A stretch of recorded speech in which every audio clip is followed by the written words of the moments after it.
primeiro lugar, gostaria de agradecer a todos aqui, especialmente aí agradecendo e dando os parabéns à direção da Escola Paulista da Magistratura, a APAMAGES, e especialmente ao desembargador Ivan Sartori, a doutora Luciana Bresciani, pela iniciativa de ter organizado esse evento aqui.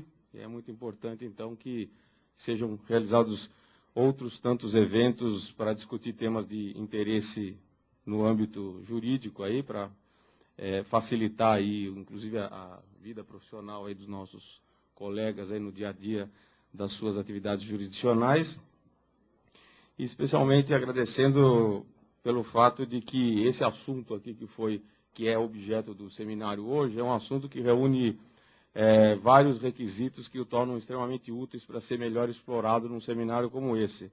Porque é um assunto bastante atual, é um assunto que já há tempos vem sendo discutido, mas não se encontra uma solução bastante satisfatória para o problema, e tem sido objeto de vários tipos de alterações constitucionais na tentativa aí de procurar aperfeiçoar o Instituto dos Precatórios, mas que até agora, até o momento, não tem sido ainda isso resolvido, né? O assunto de precatórios é um assunto que particularmente me interessa muito, por ser um assunto interdisciplinar, envolve várias áreas do direito, especialmente o direito processual e o direito financeiro, né? Eu tenho uma especial dedicação aí à área do direito financeiro, porque é a área em que eu tenho tido há algum tempo aí atuação acadêmica, de modo que, embora não seja um assunto ao qual eu tenha me dedicado especificamente, né, praticamente nunca escrevi um trabalho específico na área de direito financeiro, com exceção de algumas páginas de um capítulo do livro que eu tratei da autonomia financeira do judiciário. Então, não é um assunto ainda que eu tenha dado a maior dedicação em termos acadêmicos, portanto, é uma oportunidade, e é isso que eu agradeço, de vir aqui mais para aperfeiçoar, né? De modo que eu acho que eu estou aqui mais para ouvir do que para falar propriamente dito, né? E vou esperar, na medida do possível, procurar esclarecer o que eu puder saber e o que eu puder auxiliar nesse assunto, e também trazer aí um pouco de conhecimento a respeito dessa parte inicial, que seria tratar da evolução e do conceito e dos tipos de precatórios, né? Inicialmente, a minha ideia era fazer seguir didaticamente os tópicos do programa, mas eu vou alterar um pouquinho isso, porque vou falar sobre o conceito, mas isso é muito simples. Na verdade, todos que estão aqui certamente já sabem do que significa o precatório. Então, vou fazer uma breve noção aí do conceito de precatório. E no que se refere às classes, não vou separar um tópico específico, porque ao tentar organizar isso daqui de uma forma didática, eu observei que na evolução histórica dos precatórios é que apareceram o que nós podemos chamar de espécies ou classes de precatórios. Então, eu vou fazer a evolução aí histórica de como os precatórios surgiram e como eles se desenvolveram no nosso ordenamento jurídico, e aparecendo aí nessa evolução as categorias, as espécies, as classes de precatórios. Então, eu vou abrir para poder fazer uma explicação aí sobre o assunto. Então, vou seguir mais ou menos essa ordem aí, que eu entendi pareceu ser mais didática e mais coerente, né? Então, com relação, dando início, né, ao conceito de precatório, o precatório ele tem um conceito que, de certa forma, pode ser extraído da legislação, no Código de Processo Civil, quando fala no artigo 730, que está tratando da execução em face da fazenda pública, de que menciona o fato de que o juiz vai requisitar o pagamento por intermédio do presidente do tribunal competente.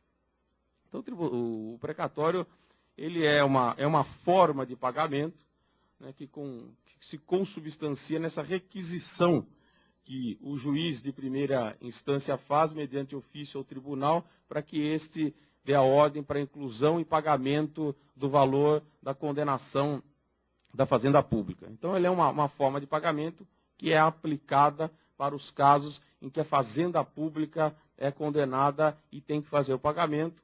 e ela tem que se sujeitar a um regime especial, principalmente em decorrência da inviabilidade de se aplicar o procedimento de execução usual contra as pessoas particulares na fazenda pública. Então, por conta disso, houve necessidade de se criar esse procedimento especial, e no Brasil, isso se organizou na forma desse sistema deprecatório.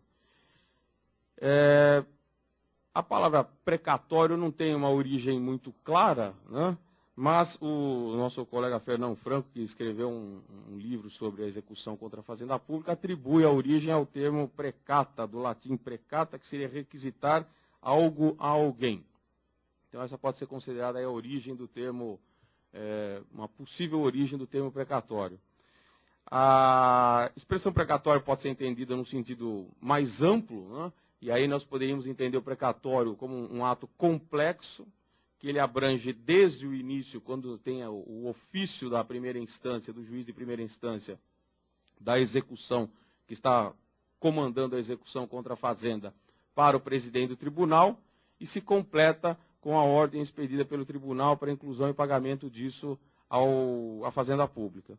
Então, podemos compreender aí, se analisar o precatório sob esse aspecto amplo, que ele abrange um ato complexo que abrangeria desde o ofício requisitório até o, podemos chamar aí de precatório especificamente, né? Então seria o ato que abrange isso, que envolve então essa forma de pagamento da dívida da fazenda pública no caso de condenações judiciais. Uma primeira observação ou curiosidade a respeito dos precatórios é o fato de que nos registros que nós encontramos aí ao estudar o assunto, nós observamos que o precatório ele é uma criação nacional, é um instituto brasileiro, né? Não há previsão aí de um sistema equivalente aos precatórios em outros ordenamentos jurídicos. E isso, em princípio, pode até parecer curioso, né? Por que os outros países não têm precatórios? Certa feita eu cheguei até a questionar aí, estudiosos ou acadêmicos da área de outros países para perguntar como é que funcionava a execução contra a fazenda pública, já que existem essas restrições à penhora de bens públicos, e isso que motivou e levou o Brasil a criar o sistema de precatórios. Perguntei como é que se podia fazer execução contra a fazenda pública sem precatórios. Na verdade, o espanto é maior deles do que nosso, né? Porque a execução contra a fazenda pública nos países que não têm precatórios é feito simplesmente com a condenação da fazenda pública, vai a ordem para a fazenda pública e a fazenda pública paga, né?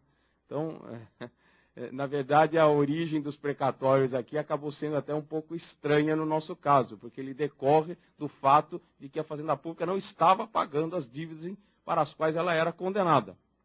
Então, isso que fez com que se fizesse necessário aí criar esse sistema de precatórios. Para que foi criado o sistema de precatórios? Então, porque também, e esse é um outro aspecto da origem aí, um pouco a se lamentar, né? Que, em primeiro lugar, o fato do precatório ter sido criado foi originário do fato da fazenda pública ser condenada judicialmente a pagar uma dívida e não pagar, coisa que não é usual ocorrer em outros países e torna desnecessário o sistema de precatórios.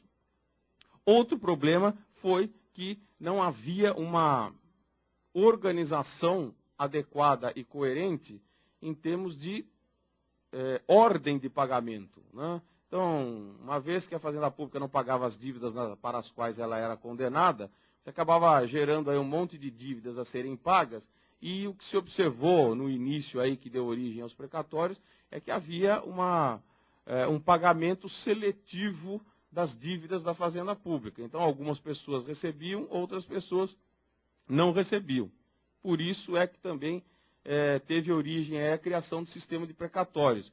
A ideia era, primeiro, criar uma obrigação de que a fazenda pública pagasse aquilo, por isso teria que ir a ordem para a fazenda pública pagar, e também para que essa ordem fosse cumprida na ordem estabelecida, conforme as pessoas tinham recebido o direito ao crédito decorrente da condenação contra a fazenda pública. Então essa foi a origem aí dos precatórios. Não é uma origem muito boa, né? Mas esse foi o motivo pelo qual surgiu o sistema de precatórios. Ele decorreu essencialmente dessa inadimplência do poder público. O sistema de precatórios, e aí agora eu vou começar a falar um pouco sobre a evolução histórica da nossa legislação em termos do sistema de precatórios, ele tem sua origem já no Império, onde não havia propriamente precatórios, mas começaram a surgir no Império as primeiras restrições à penhora e à venda de bens públicos. Na Constituição de 1824 do Império, o que nós podemos encontrar apenas é uma referência no artigo 15, inciso 15, ao fato de que poderia o Poder Legislativo regular a administração dos bens e a venda, né? Foi a primeira restrição que começou a surgir com relação à venda de bens públicos. E em 1851 surgiram as primeiras normas que causavam restrições à venda de bens públicos. Mas não havia propriamente, nesse período aí, o sistema chamado de precatórios. O sistema de precatórios, ele surge como norma constitucional pela primeira vez na Constituição de 1934. A Constituição de 1934 é a primeira que traz expressamente no seu texto o registro do sistema e do termo precatórios. Está prevista no artigo 182, com uma redação que, de certa forma, se assemelha até a que nós temos hoje, né? Previa lá que os pagamentos devidos pela Fazenda Federal, em virtude de sentenças judiciárias, far-se-ão na ordem de apresentação dos precatórios e a conta dos créditos respectivos, vedada a designação de casos ou pessoas nas verbas legais. Então, aí já se observa a criação do sistema de precatórios, com essa ordem para ser feito o pagamento das condenações judiciais contra a Fazenda Pública, e já se nota aqui essa observação no sentido de que não se coloque qualquer privilégio para os credores de precatórios. Uma pequena observação que vai acabar sendo interessante e curiosa para efeitos da evolução histórica é observar que, nesse primeiro momento, os precatórios eles estão previstos na parte que trata das disposições gerais. E eu faço essa observação porque, ao longo da evolução histórica dos precatórios, o que nós observamos é uma oscilação em termos aí topográficos dos precatórios na Constituição. Ele, por vezes, veio constando em partes que tratam das disposições gerais, outras vezes ele vem tratado na parte do Poder Judiciário, e isso oscilou. Uma hora estava num item, outra hora estava no outro. Até que hoje, inclusive, ele consta em parte nos artigos que tratam do Poder Judiciário, que é o caso do artigo 100, mas em outra parte ele está disperso em outros artigos que estão nas disposições transitórias da Constituição. Então nós vamos observar que isso aí é só um detalhe aí de que oscilou essa questão dos precatórios em termos de onde se localiza topograficamente na nossa Constituição. A Constituição de 1937, ela trouxe uma redação semelhante à de 1934, no artigo 95, e nesse ponto aqui já passou a integrar um artigo que tratava do Poder Judiciário. Como eu falei, então isso mostrou aí que já começou a oscilação. Depois vocês vão ver que isso acaba voltando, né? A redação era semelhante na época, né? E o que tem já de novidade na Constituição de 37 é que constou no parágrafo único do artigo 95 a referência ao fato de que os precatórios, os valores para pagamento dos precatórios, deverão ser consignados ao Poder Judiciário, cabendo ao presidente do Supremo Tribunal Federal expedir as ordens de pagamento. Então, aí tratava-se especificamente de precatórios federais, o responsável pela emissão da ordem era o Supremo Tribunal Federal, mas essa expressão consignados ao Poder Judiciário, eu desde já vou chamar a atenção, porque não se tem ainda, até hoje, uma definição, uma interpretação muito segura do significado dessa expressão, né? Consignados ao Poder Judiciário. No seguinte sentido, o que quer dizer exatamente consignados ao Poder Judiciário? Nós vamos ver depois, eu vou mostrar alguns trechos das redações de outras constituições, em que há uma certa oscilação na forma de redigir isso, e deu origem até o problema que permanece hoje, do que significa consignado ao Poder Judiciário. Em princípio, consignados ao Poder Judiciário, parece correta a interpretação de que seja que os recursos devam ser entregues ao orçamento que integra a parte do Poder Judiciário. Mas não é isso que ocorreu nas primeiras constituições, e isso acabou gerando aí um certo costume de manter a interpretação do significado da palavra consignado ao Poder Judiciário com o sentido de que ficariam sob controle do Poder Judiciário, mas não necessariamente integrando o orçamento do Poder Judiciário. Então, eu vou voltar a esse assunto depois, porque as outras redações de outras constituições vão acabar novamente tocando nesse tema, mas é só para dar um início a um problema que permanece até hoje, que é a interpretação adequada do que significa exatamente o valor dos precatórios estar, digamos, consignado ao Poder Judiciário, que é o que consta das redações já a partir de 1937. Na Constituição de 1937, já surge pela primeira vez a previsão de possibilidade de sequestro, especificamente na época para o caso de preterimento do direito de precedência, né?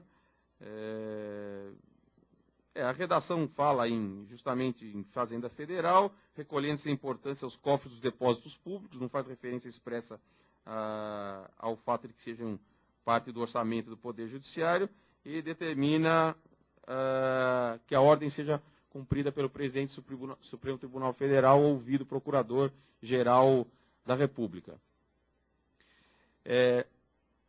A Constituição de 1946, ela continuou trazendo previsão a respeito dos precatórios, no artigo 204, e aí vocês veem a oscilação, né? Voltou para a parte das disposições gerais, não está mais tratando o assunto, sendo o assunto tratado na parte que fala do Poder Judiciário. A novidade da Constituição de 1946 foi a expressa referência à extensão do sistema de precatórios às fazendas estaduais e municipais, porque até então o sistema de precatórios era previsto expressamente em termos legais na Constituição para a Fazenda Federal. Também, no momento de fazer a redação consignadas ao Poder Judiciário, vem acrescida da expressão recolhendo-se a repartição competente, o que dá margem a compreender que seria consignado ao Poder Judiciário, ou seja, ficaria sob controle do Poder Judiciário, mas o recurso ficaria no orçamento da entidade competente. No caso, dá a impressão de que seria para a entidade devedora, que é o sistema adotado até hoje, né? Possivelmente, desde então e até hoje, vem sendo mantido esse sistema, embora vocês vão ver que em redações de outras constituições posteriores, já a redação é feita de forma a dar a entender que o recurso deve ser especificamente destinado ao orçamento do Poder Judiciário. Mas na Constituição de 46 havia essa redação que permitia compreender que o recurso deve ser consignado para controle do Poder Judiciário, ficando no orçamento da entidade devedora. Estendeu também as ordens de pagamento por meio de precatórios aos tribunais competentes, né? Não ficaria aí só sob o comando do Supremo Tribunal Federal, até pelo fato de que passou a estender para as fazendas estaduais e municipais. Então, o tribunal respectivo, que corresponde àquele que vai expedir a ordem, é que deve ficar responsável por fazê-lo, diversamente do que ocorria na Constituição anterior. Sob a égide da Constituição de 46, ocorreu um fato relevante em termos orçamentários, que foi a publicação da Lei 4.320 de 64. A Lei 4.320, publicada em 64, portanto, sob a égide da redação da Constituição de 1946, ela é a lei que regula os orçamentos públicos, regulamenta a forma de elaboração e execução dos orçamentos públicos, e é a lei vigente até hoje, né? Até hoje, os orçamentos públicos, eles têm como norma regulamentadora a Lei 4.320.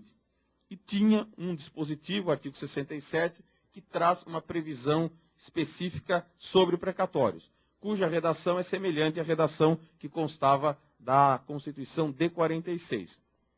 E em termos de dispositivo legal, até hoje ele está vigente, embora as redações das constituições atuais tenham sido de tal forma específicas em matéria de precatórios, que tornou irrelevante aí a redação da Lei 4.320. Só menciono aqui porque é um fato que tem relevância em termos orçamentários e o precatório tem aí uma importância muito grande no aspecto orçamentário. Depois nós temos a Constituição de 1967, que tem uma previsão no artigo 112, parágrafo 1º, com uma redação sobre os precatórios semelhante ao que havia na redação anterior, mas com alguns detalhes que são interessantes. O primeiro deles é que, pela primeira vez na redação da Constituição de 67, surge a obrigação de inclusão no orçamento dos recursos necessários para pagamento dos precatórios das entidades devedoras. Isso é um ponto importante, porque todo o problema que hoje nós temos relacionados aos precatórios envolve, em parte, esse detalhe, o não cumprimento desse dispositivo que manda a inclusão no orçamento das verbas para pagamento dos precatórios. Hoje, depois eu vou até mencionar isso quando tratar do assunto, voltar a tratar do assunto novamente, mas o que nós observamos hoje é que, da forma como deveria ser cumprido, esse dispositivo nunca foi cumprido. Ou seja, nunca os orçamentos das entidades, evidentemente, que não estão com os precatórios em dia, nunca foi respeitado esse dispositivo da obrigação de inclusão do valor total das dívidas de precatórios no orçamento. E, lamentavelmente, é um dispositivo constitucional que já estava presente na redação da Constituição de 1967. Portanto, é um dispositivo que já constou da redação de 67 e, desde então, nunca foi eficazmente e realmente e efetivamente cumprido. Portanto, tem aí 40 anos aí que esse dispositivo deveria estar sendo cumprido e não foi, e é possivelmente um dos principais motivos que levou ao fato de que muitos entes federados ainda não conseguem manter em dia os seus precatórios. Também trouxe a obrigação de inclusão nas entidades devedoras dos recursos necessários ao pagamento dos precatórios apresentados até 1º de julho. É a primeira vez que aparece essa data aí, 1º de julho, que é uma data vigente até hoje para apresentação dos precatórios para inclusão nos orçamentos a serem pagos no exercício financeiro subsequente. Isso só uma breve digressão aqui para mencionar uma justificativa da data 1º de julho, né? Já que essa é um tema específico de direito financeiro, que é uma área menos conhecida. Isso tem uma razão de ser, né? Porque em matéria orçamentária, nós temos o orçamento, que ele é cumprido do primeiro ao último dia do exercício financeiro, e ele é aprovado em termos de lei orçamentária anual até o final do exercício financeiro anterior. Então, até o último dia da sessão legislativa do exercício financeiro anterior tem que ser aprovada a lei orçamentária. Mas a proposta da lei orçamentária, ela tem que ser obrigatoriamente apresentada pelo chefe do Poder Executivo 4 meses antes de fim do exercício financeiro. Isso corresponde aí, no caso, ao dia 31 de agosto, né? Admite-se que essa data possa ser alterada pelos entes da federação, e hoje o que nós temos observado é que na esfera federal essa data é a válida, até porque ela está prevista expressamente na Constituição, as disposições transitórias, artigo 35, parágrafo 2º, mas outros entes da federação já estabeleceram outras datas. Aqui no estado de São Paulo, no município de São Paulo, essa data foi postergada por 1 mês, né? Então a data de apresentação da proposta pelo chefe do Executivo é o final de setembro, né? Isso até tem também uma justificativa, mas não vem ao caso. Como a data de apresentação pelo Executivo da proposta orçamentária é o final de agosto, então é conveniente que no final de agosto essa proposta orçamentária já seja apresentada pelo chefe do Executivo, constando os valores mais próximos possíveis daqueles que devem ser aprovados no orçamento. Portanto, ele teria que ter conhecimento aí do valor que ele vai ter que incluir de precatórios. Então, os precatórios são apresentados antes dessa data, justamente para permitir a inclusão na apresentação da proposta orçamentária. Embora ela é uma data que é posterior à apresentação da proposta de lei de diretrizes orçamentárias, que é muito relevante. Mas também concomitante aí com o final, com a aprovação da lei de diretrizes orçamentárias, né? Porque a lei de diretrizes orçamentárias ela é proposta em meados de abril para ser aprovada até o final de julho. Então, de certa forma, aí também se justifica isso, mas o motivo principal é saber o valor dos precatórios antes da possibilidade de ser apresentada a proposta orçamentária, na qual já devem estar sendo incluídos os valores exatos dos precatórios a serem pagos. Então, isso é só um pequeno detalhe para justificar o motivo dessa data do 1º de julho, que tem essa razão orçamentária. Também de interessante para destacar na Constituição de 1967 é que o artigo voltou a ser inserido na parte que trata do Poder Judiciário. Na Constituição de 1967, houve uma emenda que alterou bastante, que é a emenda 1 de 69, mas essa emenda, nesse aspecto, não trouxe grandes alterações. O artigo passou a ser o artigo 117, mas praticamente aí alterações mínimas de redação que não são aí propriamente relevantes.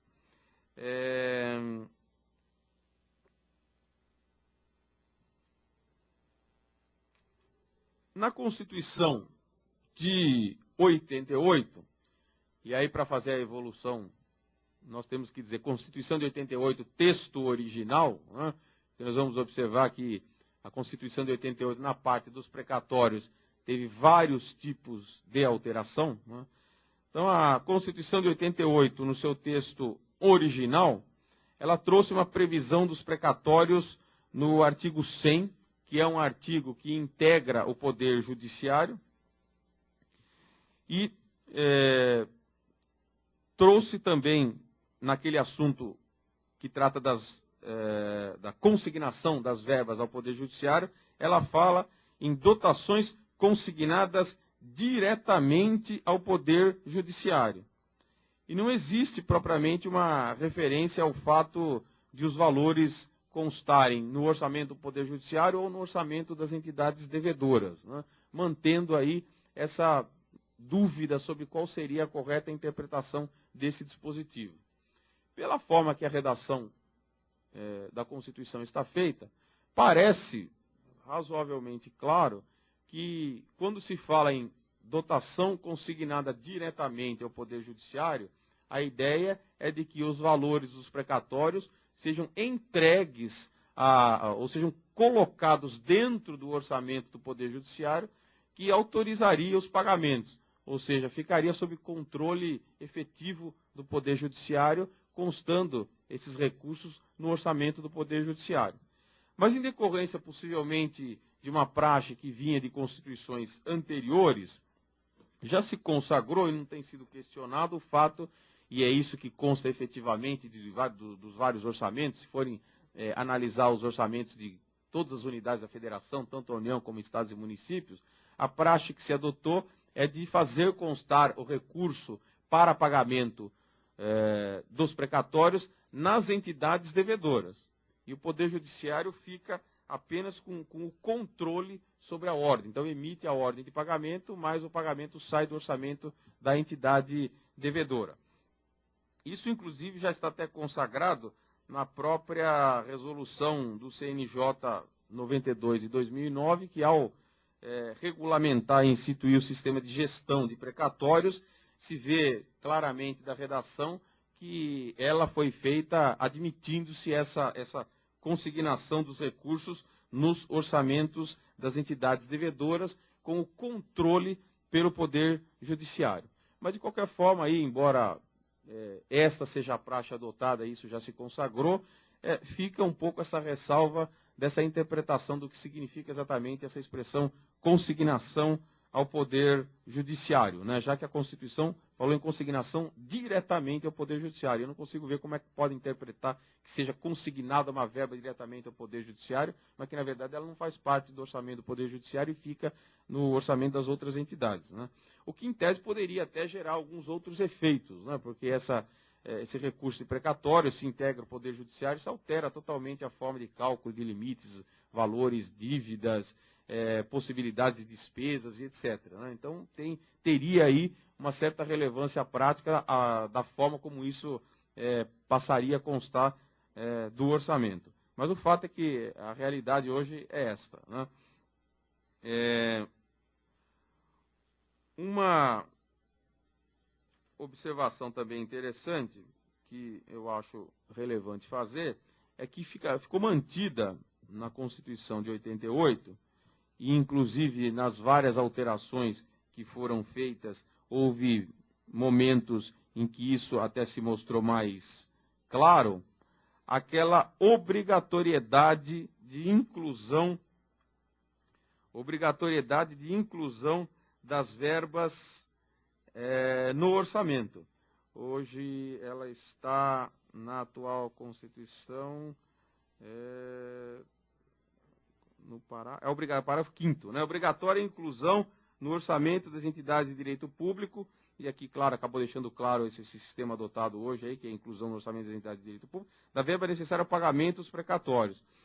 Esse é um ponto aqui que precisaria ser melhor analisado, na medida em que, vou mencionar aqui como sendo um dos pontos que está dando origem aos vários problemas, né? Porque existe uma obrigação constitucional, e por essa redação aí de inclusão nas entidades devedoras, de inclusão das verbas destinadas aos precatórios nas entidades de direito público. Analisando de forma sistemática a Constituição, conforme eu vou mostrar em artigos legislativos posteriores,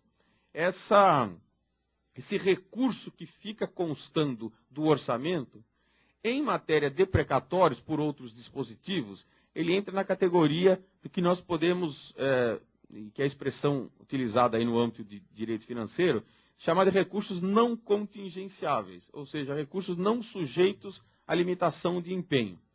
Isso, objetivamente, aí para dar uma explicação mais simples, significa que são recursos que, uma vez estando no orçamento, eles não podem ser submetidos aos chamados cortes orçamentários. Bom, se existe uma determinação constitucional que obriga a inclusão dos recursos orçamentários no orçamento, e existem outros dispositivos que nós podemos verificar, tanto na Lei de Responsabilidade Fiscal, como na Lei de Diretrizes Orçamentárias, que tornam não contingenciáveis os recursos orçamentários, isso cria um sistema que torna impossível e inviável o não pagamento dos precatórios. Então, se há não pagamento de precatórios, é porque algum desses dispositivos está sendo descumprido, né? Ou não estão sendo incluídos os recursos, ou os recursos estão sendo contingenciados. Ambos os casos, a legislação não permite. Então, eu procurei tentar identificar onde estava esse problema e descobri que um dos problemas estava justamente no não cumprimento dessa obrigatoriedade de inclusão dos recursos referentes aos precatórios nos orçamentos aí, das entidades devedoras. Mas de que forma isso está sendo feito e permite aí uma suposta dúvida de interpretação? Eu acho um despropósito essa interpretação, mas é a que tem sido feita, né? O que ocorre é que na redação está escrito assim: é obrigatória a inclusão das verbas para pagamento dos precatórios nas entidades de direito público. O que na prática é feito? Eles verificam os precatórios que foram expedidos naquele exercício financeiro, é apresentado o valor dos precatórios expedidos naquele exercício financeiro e aquele valor dos precatórios que foram expedidos naquele período são incluídos no orçamento pelo seu valor integral. Só que ficam de fora os valores referentes aos precatórios que já tinham sido expedidos em exercícios anteriores e não tinham sido pagos, né? E aí, no momento em que se fazer o pagamento, como você tem que seguir a ordem dos precatórios, é consignado no orçamento o valor para pagar os precatórios no montante dos precatórios que foram expedidos naquele exercício financeiro. Só que aí, ao pagar pela ordem, são pagos pela ordem aqueles referentes aos exercícios anteriores que não haviam sido pagos para se cumprir a ordem. Então, nesse ponto que eu entendo que é uma interpretação não compatível, né? Porque quando se fala de inclusão dos recursos para pagamento dos precatórios no orçamento das entidades devedoras, me parece bastante óbvio que essa inclusão no orçamento envolve não só o valor referente aos precatórios que foram expedidos, como também todos os outros que estão pendentes de pagamento. Então, é esse detalhe específico que está dando origem ao problema do não pagamento dos precatórios desde a Constituição de 1967. Então, essa pequeno detalhe da interpretação desse dispositivo desde 1967 é que está dando origem aí ao problema que até hoje perdura relativo ao não pagamento dos precatórios. E no meu modo de ver, esse ponto eu procurei fazer uma análise, foi um dos poucos itens aí que eu acabei tocando quando fiz aí uma parte de um capítulo, quando eu falei da autonomia financeira do judiciário, porque eu achei que esse ponto tinha uma certa relevância aí para a autonomia financeira do judiciário. E eu entendo que, pelo que se pode observar da lei de 1079, que fala sobre os crimes de responsabilidade, existe um dispositivo, artigo 12, item 4, que, no meu modo de ver, permite caracterizar esse ato aí de não inclusão como um ato que caracteriza crime de responsabilidade. O artigo 12 da Lei 1079 de 1950, ele estabelece como crimes de responsabilidade contra as decisões judiciárias impedir ou frustrar pagamento determinado por sentença judiciária. No meu modo de ver, a não inclusão do recurso orçamentário, atendendo uma determinação expressa da Constituição, é uma forma de impedir ou frustrar o pagamento de um valor determinado por sentença judiciária. Então, é um dispositivo que caracteriza um crime de responsabilidade, vigente desde 1950, que poderia, em tese, ter sido aplicado para um dispositivo da Constituição que é a redação semelhante até hoje, mas que já consta da redação da Constituição desde 1967. Né? Então, de certa forma, aí, podemos admitir que o problema decorre, talvez, de uma não atuação mais incisiva no sentido de fazer cumprir o ordenamento jurídico. Voltando à Constituição de 88, a Constituição de 88, ela previu na parte do Poder Judiciário a redação que trata dos precatórios. Ela trouxe também uma outra novidade, que é a criação do que eu chamaria da primeira modalidade, ou da segunda modalidade, né? Admitido que antigamente até então nós temos o precatório, agora nós temos um outro tipo de precatório, que são chamados créditos de natureza alimentícia. Né? Então, poderíamos aí reconhecer como sendo aí uma outra modalidade de precatório. Quando foi feita quando surgiram inicialmente os créditos de natureza alimentícia, em tese, surgiu a possibilidade de reconhecer que não seria um precatório, que seria uma forma diferente de pagamento que não importaria necessariamente uma criação do precatório da forma como nós entendemos e com a sistemática que nós entendemos.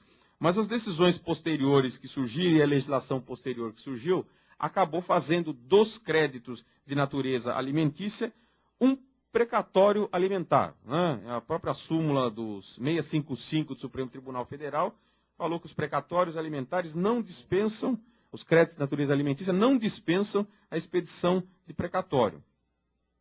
Apenas, e aí tem até outra súmula do STJ 144, seriam precatórios que gozam de preferência, né? Então, criou já um dos problemas que nós temos até hoje, que é existir mais de um tipo de precatório, um precatório com preferência sobre o outro, e aí criando o problema de saber objetivamente na prática como é que se vai operacionalizar esta preferência entre dois tipos de precatório. Coisa que se agravou muito com a emenda atual, com a redação vigente, porque criou vários tipos de preferência, né?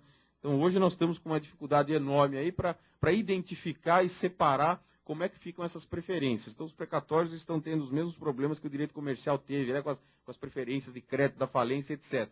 Fizeram leis criando preferências, e agora para operacionalizar as preferências, isso aí causou um problema que está sendo difícil de ser solucionado. Há alguns problemas interessantes que surgiram na época aí com relação aos precatórios alimentares, porque nós temos hoje uma definição do que é precatório alimentar, que está... até perdi a redação aqui.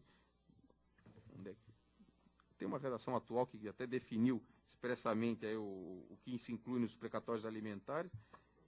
Deixa eu ver. Ah, sim, já está na redação atual, no próprio parágrafo 1º do artigo 100, né? Decorrente de salários, vencimentos, proventos, pensões, complementações, benefícios previdenciários, indenizações por morte ou invalidez, fundadas em responsabilidade civil. Mas não incluiu expressamente os honorários advocatícios, né? Que deu tanto problema no início, foi reconhecido aí como verbo alimentar, fizeram a redação recente e não ajustaram isso daí, né? Embora já seja aí claramente reconhecido aí por decisões judiciais como incluídos nos recursos alimentares. Realmente é um que causa problema, porque na prática, objetivamente, nas sentenças judiciais sempre constam aí valores referentes aos honorários advocatícios. Na Constituição de 88, surgiu também a primeira moratória na forma de parcelamento, né? Pelo artigo 33 do Ato das Disposições Transitórias, que autorizou o pagamento em 8 anos dos chamados precatórios comuns, vamos dizer assim, né? Excetuando aí os créditos de natureza alimentar. Então, em termos da redação do texto original da Constituição de 88, são essas novidades. Depois, com a emenda 30 de 1998, inseriu o parágrafo 3º no artigo 100 e criou que, de certa forma, eu estou considerando aí como uma terceira espécie de precatório, que são as RPVs, ou as requisições de pequeno valor. Embora essas especificamente não se operacionalizam na forma de precatórios propriamente dito, porque são ordens que são cumpridas, né? Não precisam aí de inclusão no orçamento para pagar no exercício seguinte, etc. As requisições de pequeno valor, elas surgiram, foram incluídas no parágrafo 3º da emenda do artigo 100 pela emenda 30. Tiveram seus valores sobre a definição do que seriam créditos de pequeno valor para incluir como modalidade de RPV. Teve uma primeira definição na esfera federal, na Lei da Previdência Social, na Lei 8.213, artigo 128, que trouxe um valor específico, R$ 5.180 a ser atualizado, etc. Mas depois isso acabou sendo consolidado por outra lei, quando foram criados os juizados especiais federais da Fazenda Federal, pela Lei 10.259 de 2001, que fixou esse montante em 60 salários mínimos, né? Que é o valor que tem sido aplicado até hoje para a esfera federal. Digo para a esfera federal porque a Constituição autoriza que os entes federados estabeleçam valores diferentes e é o que acaba ocorrendo em vários entes da federação, como os nossos aqui do Estado e do município. No caso das requisições de pequeno valor, eles são pagos em parcela única, no prazo de 60 dias, no âmbito da legislação federal, né? Também por disposição legal da mesma lei que criou os juizados especiais federais, 10.259. No Estado de São Paulo, esse valor está fixado pela Lei 11.377 de 2003, em número de unidades fiscais, número de UFESPs, 1.135 UFESPs, que pelo valor atual que eu consultei, parece que é 16,42, o que daria algo em torno de 18 mil e poucos reais, um pouco mais de 30 salários mínimos, né? E prevê também o pagamento no prazo de 90 dias. Uma curiosidade interessante aqui sobre os RPVs, que convém ressaltar, é que vocês vão observar que todo o sistema de precatórios foi criado em tese para organizar o orçamento, ter uma previsão do valor a ser pago e depois criar aquela obrigação de pagamento. Como os RPVs são pagos em 60 ou 90 dias, dependendo do ente da federação, evidentemente que eles são pagos, uma maior parte deles, dentro do mesmo exercício financeiro. Se os precatórios foram criados justamente para ter essa previsão, para incluir no orçamento seguinte, como é que vão ser pagos os RPVs? Então, a análise dos orçamentos vê que a determinação é de que se faça uma estimativa do valor de RPVs que vão ser pagos naquele exercício financeiro. O dado curioso disso é que, se há uma possibilidade de se fazer estimativa para pagar RPVs, em tese não teria por que não haver possibilidade de fazer uma estimativa para pagar os precatórios, né? O que mostra que esse sistema de precatórios ele tem uma utilidade muito relativa, né? Que assim como qualquer empresa tem uma previsão de valores a serem pagos e os valores dos precatórios também são valores certos, não é tão difícil assim fazer uma estimativa de valores para pagar precatórios, na medida em que hoje existe a necessidade de se fazer uma estimativa de valores para pagar os RPVs, né?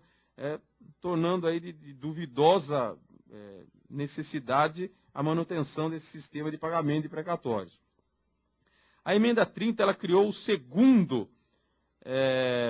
a segunda moratória também, um parcelamento de precatórios, com a inclusão do artigo 78 do ato das disposições transitórias, que permitiu também o parcelamento dos precatórios comuns no prazo de 10 anos, né, criando aí os décimos. Então tem os oitavos da Constituição de 88, redação original, depois tem os décimos aí da Constituição de 88, com a redação dada pela emenda 30. Então estabelece aí os requisitos e condições para a inclusão dos valores que vão ser pagos em 10 prestações. Uma novidade também introduzida e interessante ressaltar da emenda 30 é a inclusão do parágrafo 5º no artigo 100, atualmente renumerado para parágrafo 7º, que criou crime de responsabilidade do presidente do tribunal competente, caso ele venha retardar ou tentar frustrar a liquidação regular dos precatórios, né? O curioso é que é uma redação semelhante a que já existe na Lei 1079 de 50, que, na verdade, nesse ponto nunca foi aplicada, que traz exatamente a mesma redação, de impedir ou frustrar o pagamento de recursos decorrentes de condenações de sentenças judiciais. No período de vigência da emenda 30 de 98, um dado só relevante em termos orçamentários, é que foi publicada a Lei de Responsabilidade Fiscal, né, que é uma lei bastante relevante em matéria de direito financeiro, e trouxe algumas disposições interessantes sobre precatórios. Uma delas é aquela em que eu me fundamento para considerar os precatórios, os recursos de precatórios não contingenciáveis, que é o artigo 9º, parágrafo 2º. Não serão objeto de limitação as despesas que constituam obrigações constitucionais e legais do ente. Só por isso já é suficiente para reconhecer como sendo um recurso não sujeito à limitação de empenho. E, posteriormente, ainda nesse mesmo artigo, também inclui como recursos não sujeitos à limitação de empenho, portanto não contingenciáveis, aqueles incluídos no anexo da Lei de Diretrizes Orçamentárias. Não me lembro se tem essa redação na última, mas as redações das leis de diretrizes orçamentárias federais sempre trouxe expressamente como na lista de não contingenciáveis o recurso destinados a quitar as obrigações decorrentes de sentenças judiciais. Depois nós temos ainda, na evolução, sob o texto da Constituição de 88, a emenda 37, que introduziu os artigos 86 e 87 ao ato das disposições transitórias, que impediu o fracionamento dos precatórios para serem pagos na forma parcelada, para não incluir os RPVs, estabeleceu uma série de regras, constou expressamente do texto que, não havendo legislação específica para definir os RPVs, eles seriam de 40 salários mínimos na Fazenda dos Estados e 30 salários mínimos para a Fazenda dos municípios. Também previu a possibilidade de abrir mão do excedente para poder incluir no RPV e permitiu a possibilidade de se estabelecer valores diferentes pela legislação estadual ou municipal, que é o que acabou sendo feito, pelo menos no âmbito da nossa esfera de governo aqui, que são o Estado de São Paulo e o município de São Paulo. E por fim aqui, só para encerrar, e vou também acabar fazendo uma menção muito rápida, embora o assunto seja importante, mas acho que vai haver oportunidade das outras pessoas que vão falar sobre o tema. Nós temos a última alteração, que foi a feita pela emenda 62 de 2009, que alterou novamente o texto na parte relativa aos precatórios e, a bem dizer, praticamente trouxe quase que uma instrução normativa constitucional sobre os precatórios, né? Coloquei aqui no computador as emendas que alteraram a redação da parte que só dos 5 artigos aí que tratam de precatório, tem mais de 5.000 palavras para tratar só desse tema precatório. Só essa emenda 62 aqui, ela ocupa várias páginas aí de qualquer Constituição, apenas para tratar de alterações no sistema de precatórios, trazendo minúcias aí de detalhes que não parece ser algo compatível aí com um texto constitucional. As principais novidades trazidas pela emenda 62 é a criação de mais uma modalidade de privilégio, né? Acabou trazendo privilégio no pagamento dos precatórios alimentares cujos titulares tenham mais de 60 anos. Então criou aí um privilégio já em cima do outro privilégio, que já é o crédito privilegiado dos precatórios alimentares. Ele vai ser mais privilegiado ainda se tiver mais de 60 anos, ou também os que sejam portadores de doença grave, que de certa forma normatizou o que já vinha sendo feito pela jurisprudência, admitindo aí a existência aí de precatórios de caráter humanitário, aí, principalmente na parte relacionada a possibilidades de sequestro.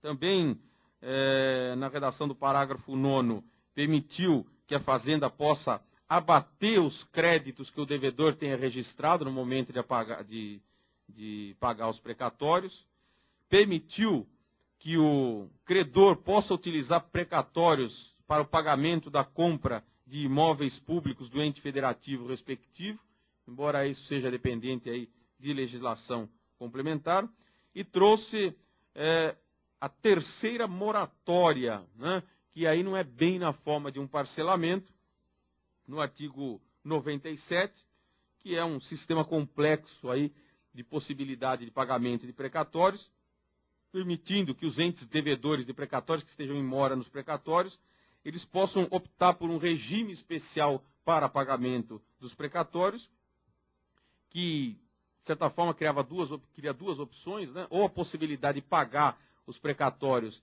no período de 15 anos, dividir em 15 anos o valor para pagar os precatórios, ou então adotar a possibilidade, que foi a acolhida tanto pelo Estado quanto pelo município de São Paulo, que é pagar 1/12 de um percentual da receita corrente líquida, que é uma forma aí um tanto polêmica aí de pagamento de precatórios, porque permitiu, e os estados e o município imediatamente de São Paulo já baixaram os decretos escolhendo o valor aí, no caso do Estado de São Paulo, o decreto 55.300 prevê o pagamento de 1,5% da receita corrente líquida, cuja definição, inclusive, passou a constar do próprio texto da Constituição, né?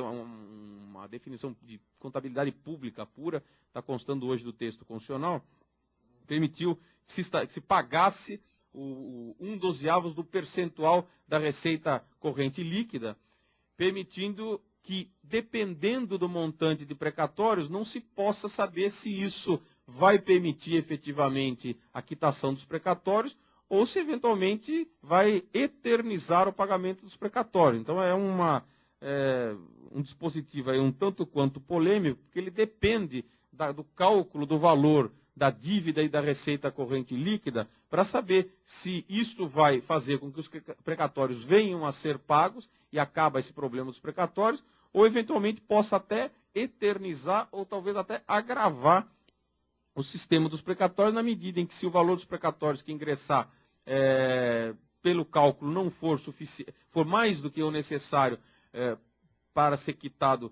dessa forma, isso vai acabar legitimando aí, e essa grande crítica, acabar legitimando um calote, né?